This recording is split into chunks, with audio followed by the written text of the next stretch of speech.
সম্প্রতি আপনাদের নেতৃত্বে মার্চ ফর গাজা অনুষ্ঠিত হলো, এছাড়া কি আমাদের আর কিছুই করার নেই?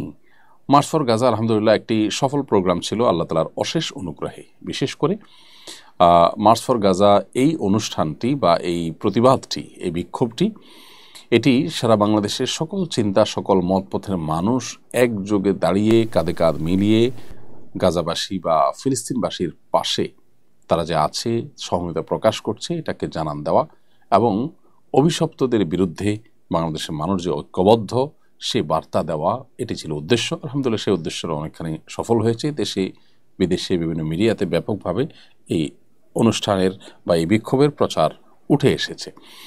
এর বাইরেও আমাদের খুব শক্তিশালীভাবে আমরা অনেকে এখানে সামিল হয়েছি, আল্লাহ তাআলা আমাদেরকে উত্তম বিনিময় দান করুন।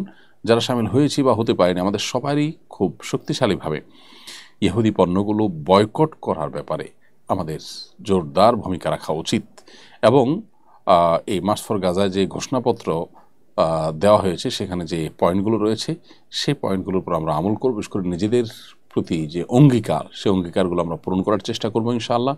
এবং অন্যান্য যে দাবি দাওয়াগুলো আছে আমাদের দেশের সরকারের প্রতি, আন্তর্জাতিক মহলের প্রতি, মুসলিম রাষ্ট্র এবং ওআইসি সহ বিভিন্ন প্রতিষ্ঠানের প্রতি, এগুলোর প্রত্যেকটাকে আমাদের বিশেষভাবে গুরুত্বের সাথে বাস্তবায়নের জন্য যার যার জায়গা থেকে চেষ্টা অব্যাহত রাখতে হবে, ফিকির করতে হবে, ভাবতে হবে এবং সিরিয়াসলি অগ্রসর হতে হবে। আল্লাহ তাআলা আমাদেরকে তৌফিক দান করুন।